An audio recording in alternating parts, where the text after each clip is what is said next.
Welcome to my office. This is my safe place where I study these books I have. Books about crime and criminals and how to learn about books about crime and criminals. It was a great shame what happened to young Gabriel. He was a real asset to our community. I knew him since he was young. Now he's finally going the big number 3. But that's not why you're here. You're here to learn about mewing. Yeah. It's a scary thing. For 1,000 years it's been thought to be fake, but now it seems some evidence is appearing. Mewing may not be so fake after all. But what exactly is mewing? Well, I'll tell you what seems to be the case. Seemingly, mewing is this thing where you press your tongue to the top of your mouth, a bone called the maxilla, and when you do that, the pressure created by doing that sort of flexes these muscles and in some way or other will make your face look better. It will improve your jawline. That's what people say mewing is, but they're all wrong about it. The real question they should be asking is, what is a mew? Shouts out to my boy William Brennan, who wrote the article where I got most of this info from. Check the doc. One source. So I'll start by explaining the history of mewing as I understand it. It all started with a young man named John Mew. John Mew believed that ugly faces were horrible. He hated ugly faces. He even thought that there were so many ugly faces in the world, he would have called it an epidemic. And every epidemic needs a cure. And for his cure, John Mew proposed orthotropics, a whole upheaval of the idea of orthodontics. Away with braces, now John thought that malocclusion was the main reason our faces are ugly. And he went further to say that what causes malocclusion is not genetics so much as its environment. Through his analysis of the archaeological record and the cadavers that he had access to, John Mew found that malocclusion, the improper bite that I talked about, didn't really exist before a certain point. And that certain point was actually fairly recent, linking it up with around the agricultural revolution or the industrial revolution. And as he observed this absence of malocclusion in these not so ancient skulls, he came to his own conclusion. He thought that the maxilla, this bone, or here, this bone right here, was the main culprit for malocclusion. John Mew's assertion that the maxilla is the main bone involved in malocclusion directly contrasted with the majority of orthodontists who would say that the mandible is the main bone involved in malocclusion. That's what they correct with braces, and he definitely went against the grain with this idea, but that's what he seemed to observe in these skulls that he was looking at. And he seemed to notice that in around the 1800s period, malocclusion started to appear, and there wasn't a clear reason for why it was so quick and so significant. So he attributed it to a change in the type of food people were eating, and a change in the amount of allergens. People were more localized in small rooms and cities, which seemed to result in more allergens stuffing up their nose. And he asserted that, yep, that's causing malocclusion. It's a underdevelopment of the maxilla, I guess, which results in an underdevelopment of the whole face.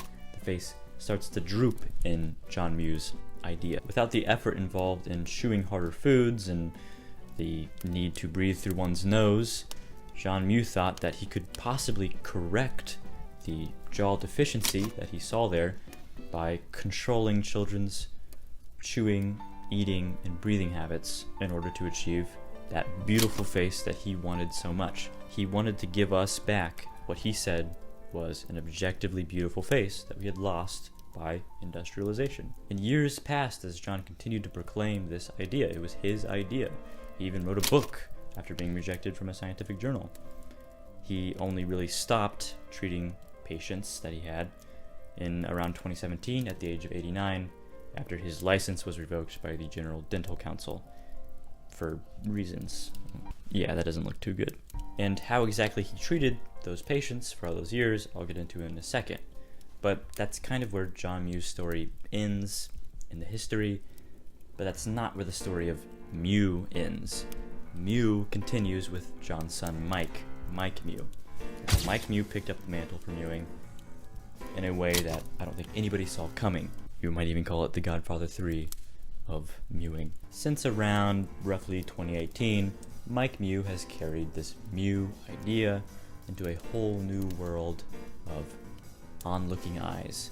It all kind of started with this thing called the 21 Convention, which is like, Manosphere, Red Pill, like man convention thing. The 21 Convention loved Mike Mew. They loved him. The article claims that Mike talked about how any one of those attendants at that convention could be more attractive with a little persistence and proper tongue posture.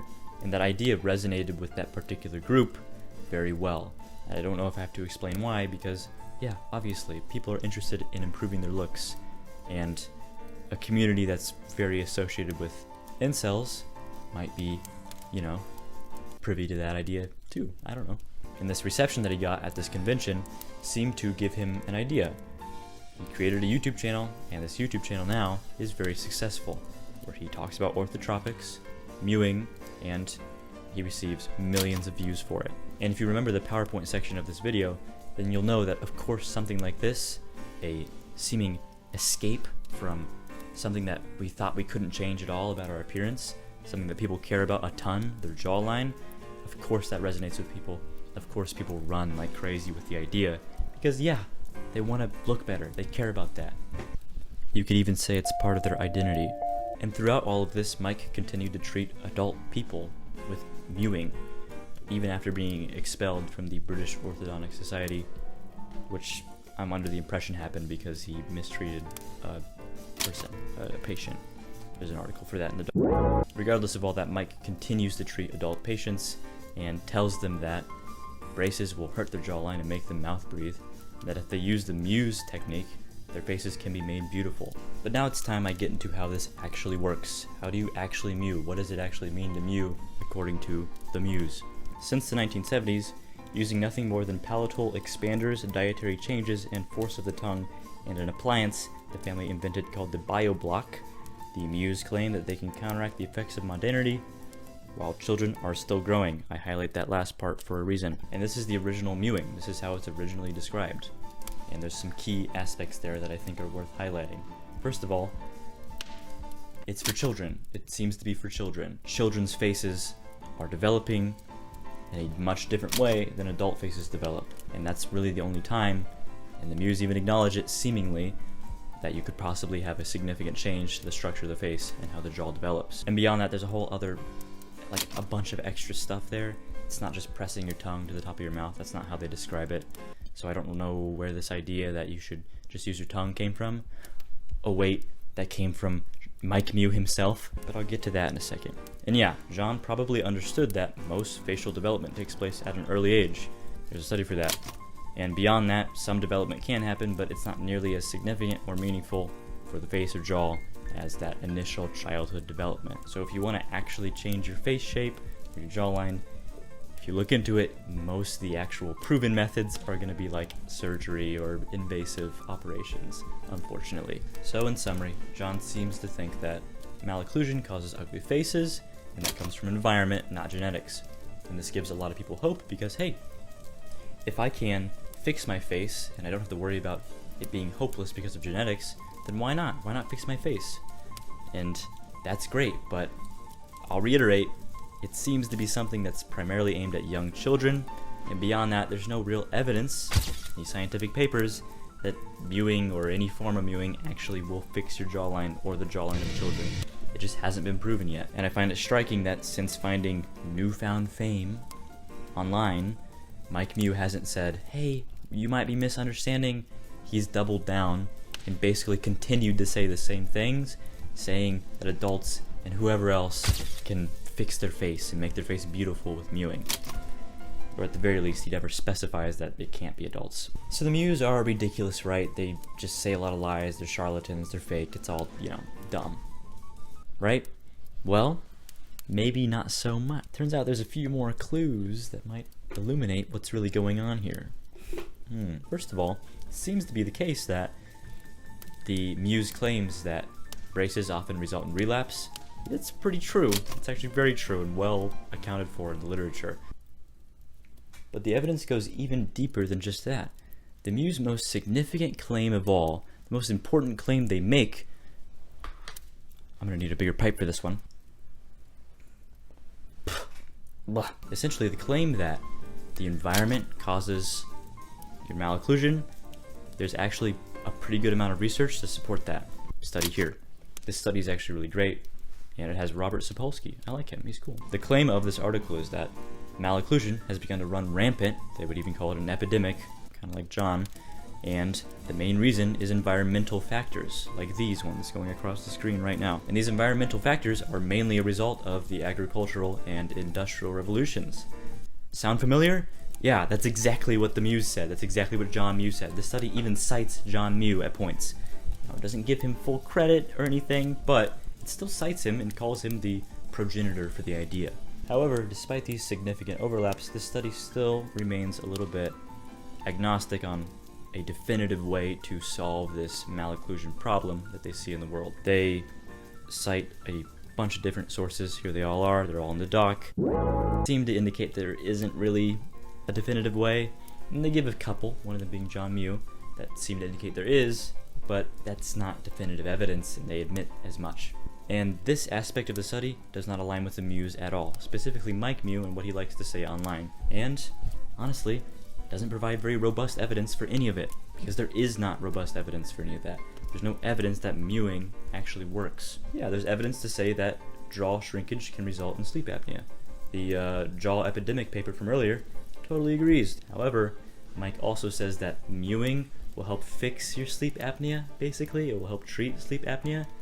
So like, that's like a prescription. What are you doing? You don't have evidence for that. You can't say that. People are gonna do that and think that that will help them with their sleep apnea. Go to a doctor. Don't go to Mike Mew. Beyond that, he says that looks maxing-esque stuff, like it'll make your face beautiful, which is just like probably not true. We don't know that. So I don't know. Maybe he's lying, maybe he's not, but it just seems to be the case that he doesn't have enough evidence. I can say that part confidently. Okay? He does offer a few resources in the description for the video, but none of them bolster the primary claim of the video, that mewing will improve your jawline or help you fight sleep apnea. He has a few from John Mew, which are obviously going to swing this way, and I even read those, not the book because I can't afford it, but the free ebook, and it's just not even that is evidence that mewing will work. There's never been a study done on mewing actually improving anything, right? The logic seems to apply.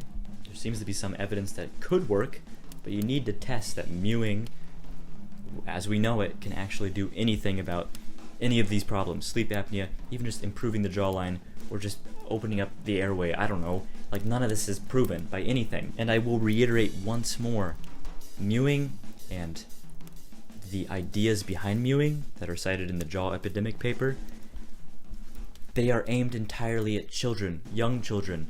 The paper even says that it would aim more at like 2-year-olds. There's a quote for that. Like, this stuff is meant for children. Why are you giving it out to young adults and adults? Like, you should specify if it doesn't work in adults, or if it even hasn't been proven on adults. You should specify, I'm losing my breath here, I'm smoking a lot of this pipe. Like, come on, man. You have to give me some evidence. Oh, the YouTube videos I'm watching, so many of them don't cite sources. It's not just Jeff, he cites his sources. Like, there's so many YouTube videos, including Mr. Mew here, which will just throw a few sources out and say, yeah, that's real, that's good, that's what I'm trying to say. No, it's not. You don't have any evidence that mewing will do the things you're saying it's doing. You're just saying it. You're just saying, trust me, bro. Just trust me. No. I don't trust you. I could be wrong. They could be wrong. Anybody here could be wrong. The jaw epidemic paper could be totally off mark. You know what I mean? Like, that's possible, right? But I have a serious problem with people who will make these strong claims, giving young people hope that they can fix something about themselves that they might not be able to fix when they have no evidence whatsoever. You have to like make a specific way to mew and then test that on a bunch of people in a control, and then go through a review board to make sure it's ethical, and then do all the other stuff, and then do it and publish it, and if it's real, then it's real. Do that. Don't go on YouTube. Don't make claims you can't back up. Come on, man, come on. Yeah, of course guys like this thrive online. People eat this stuff up because they exist. Mike Mew and these types of people, they exist in the fringes of science. They can cite sources and say, hey, yeah, look, it's kind of related. And people will eat it up because they just want to look better. They want to look better so bad. I mean, I was a part of it. I wanted to mew. I tried mewing. It doesn't really work. But once again, I will give them credit. Yeah, malocclusion is probably caused by environment. Yeah, people relapse from their braces. That's true. Some of these claims they're making are true, and they're real problems that need to be researched more. That's what the article says. And I think it's worth mentioning that in that original article by William Brennan from the New York Times or whatever, there's a very interesting quote from John Mew that I think illuminates what's possibly going on here. William asked John about some totes of before and after images of his patients that were in his house. And John responded by saying this: what would be the point? If someone doesn't look good, I'll just say they didn't comply. And if they do look good, I'll just say that they did. That's crazy. I don't know if it's true. I don't know if William Brennan fabricated that quote. Maybe he did, maybe he didn't. I don't think he did, but it's such an insane quote, and it's so illuminating of what might actually be going on here that I had to put it in. Don't trust these guys if that's the case. Don't try to mew. There's no evidence. This one probably doesn't work. Yeah. Mystery solved, I guess.